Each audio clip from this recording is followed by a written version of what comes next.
I looked at her with a mixture of amusement and confusion. "I'm sorry. I must have misheard you. What did you say?" The woman looked up, a little confused herself. "No, sir, I said the stairs only go down." I've always had a strange fear of elevators. I watched a movie when I was very young where an elevator dropped suddenly, and it stuck with me. I've never taken an elevator if I could help it, and the times I was made to, I closed my eyes and felt ready to shake apart.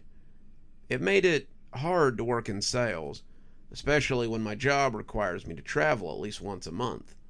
Usually the places I stay at have a set of stairs, but it seemed that this one had some odd rules about them.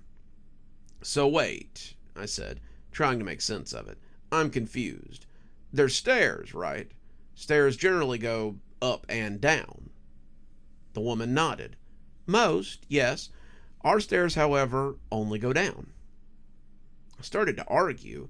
Only escalators went in one direction, but I had luggage, and an elevator made the most sense with my arms full. I decided to brave the elevator. I kept my eyes closed after it began to move, and when it finally came to a stop, I walked out without looking around. I was on the 5th floor this time, the room pretty good for an economy suite, and as I was unpacking and getting ready for bed, I decided to try these stairs tomorrow on my way to the convention. We would see about these stairs that only went down.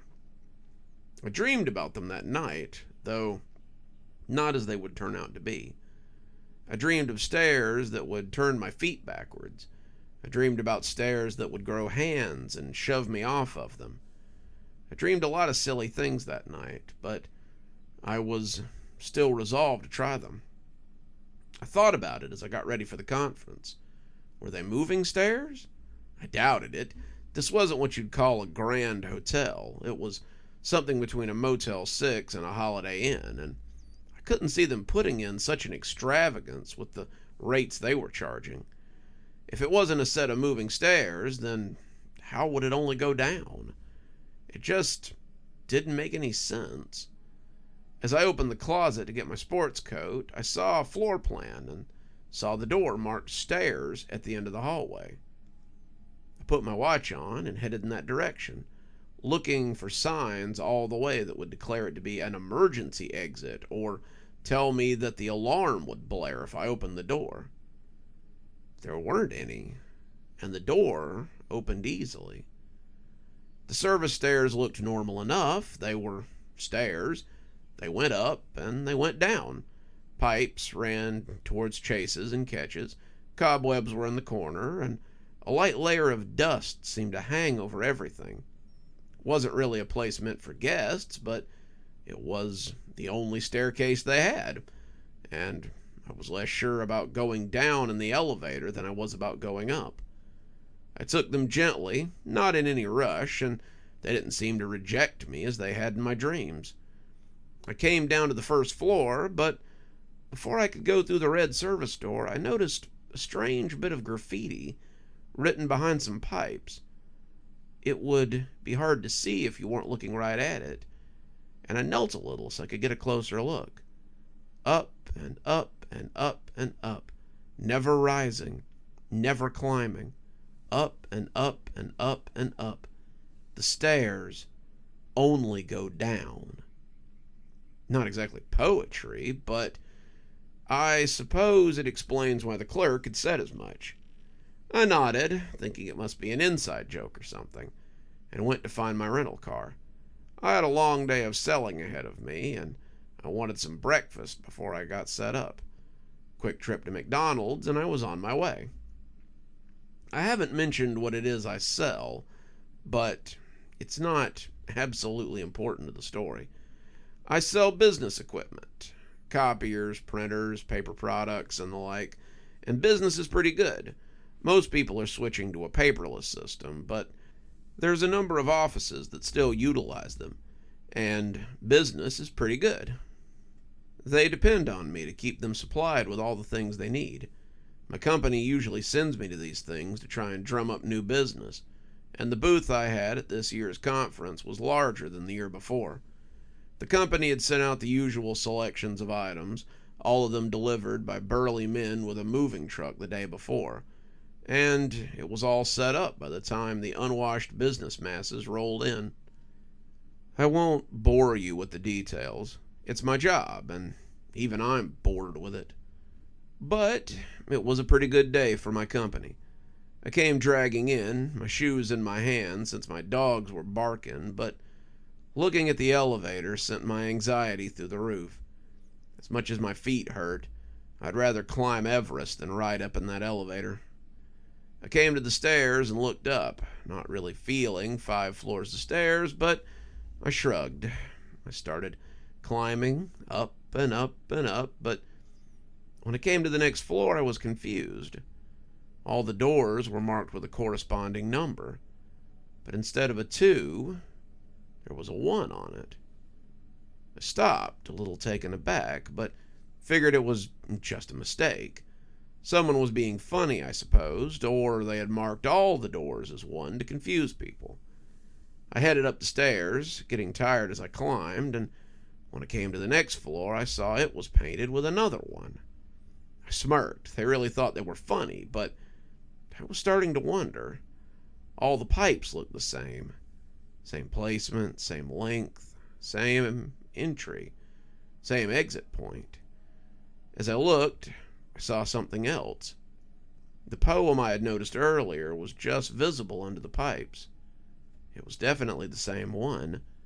The placement, the handwriting was a perfect match, and I was beginning to wonder what to make of all of this. I reached for the door, but shook my head. No, I was just seeing things. This wasn't how stairs worked. I trudged up 2 more flights, cursing at myself for being foolish as I went. I was just tired. My mind was wandering. I needed rest. Tomorrow would be another day of wheeling and dealing, and I wanted to be fresh for it. The landing looked just the same as the others, but I reached for the door and expected it to come out onto the landing that I'd left this morning. It opened onto the hallway off the lobby, and I looked out in confusion. I closed the door and ran up the stairs again. The floors rose as I climbed, but the landings always looked the same. I climbed 1, 2, 3, 4, 5, and saw the door once again. I clutched the handle, ignoring the number on it, but when it opened, I was in the lobby again. I looked around, waiting to see the cameras come out, but when no one arrived to tell me that I was part of some prank show, I slammed the door and turned back to the stairs again. The stairs only go down. The words griped me now. It was bullshit. Stairs went up as well. That was the nature of stairs. To think otherwise was stupid. Stairs went up and down. That was a constant.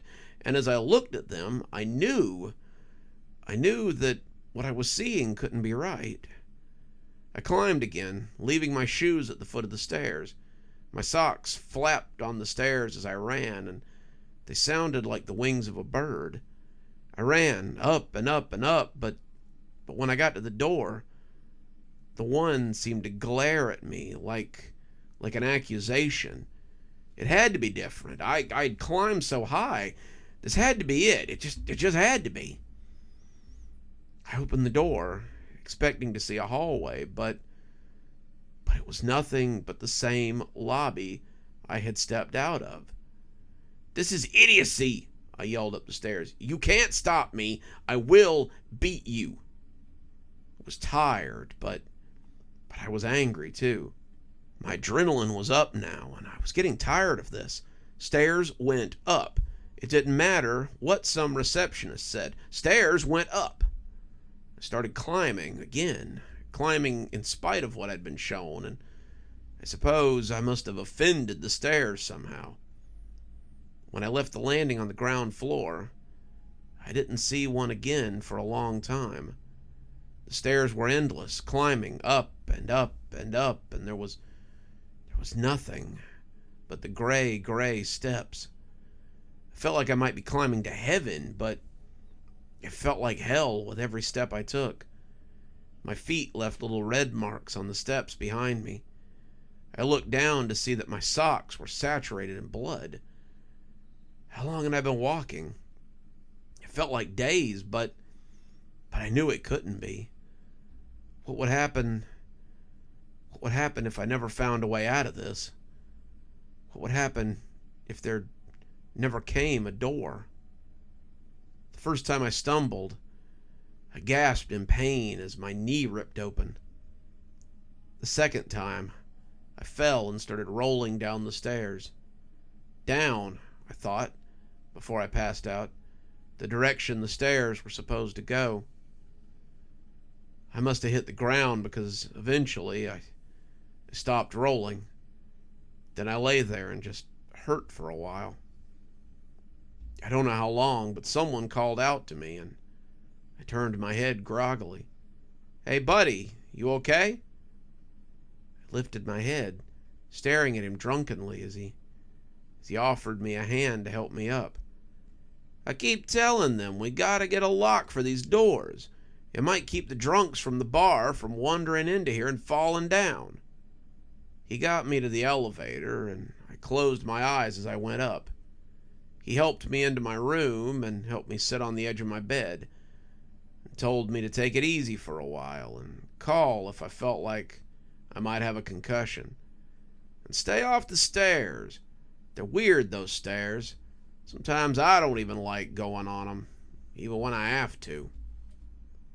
He left me then, and I woke up the next morning and got ready. I expected to find blisters and cuts on my feet, but they looked fine. It looked like I'd been walking over gravel for miles or more, but it looked like it might have happened a week or more ago. I looked at my knee, and there was a cut there, but it was healed and white and smooth. I didn't know what to make of it, so I didn't make anything of it. I got dressed, I got ready, and I found my shoes outside the door, with a note saying they'd been found in the stairs, and I prepared to go. I looked at the stairs, but after some contemplation, I went to the elevator. I had learned my lesson. There were things that were worse than a little anxiety. The conference went well, but I never took the stairs again. Seemed my fear of elevators had been replaced with a new fear. A fear of opening the door and finding myself on that endless staircase once again. Good evening, everyone. It's me, Dr. Plague. Thank you so much for joining us for tonight's show. If you think you might like a little more spooky in your life, then please feel free to click on one of the videos we have up here. Maybe look at one of the playlists if you're trying to get caught up. I know, there's so many videos on the channel.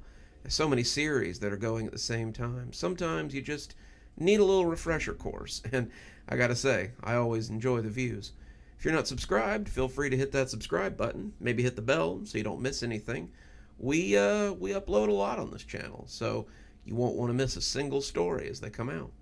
If you'd like to support the channel, you can click on the Amazon link down there. There's quite a few books in my Amazon account. You can have a look, and if you'd like a signed copy, get up with me through email, and I'll be happy to work something out with you. Also, there's links to my Patreon, and you can become a member on the channel if you'd like your spooky a little bit early. Patrons and members on the $5 tier get their videos 12 hours early. That's in the morning as opposed to in the evening. Patrons at the $10 level also get a signed copy of my book anytime I write one. Speaking of my patrons, you should see them appearing right now. Just wanted to take a minute to say how much I appreciate all of you. Patrons, subscribers, however you give to the channel. I really appreciate everything you do, and it truly touches me that you have chosen to support the channel in this way. Well, that's enough for now. Till next time, Dr. Plague, signing off. Have a wonderful evening.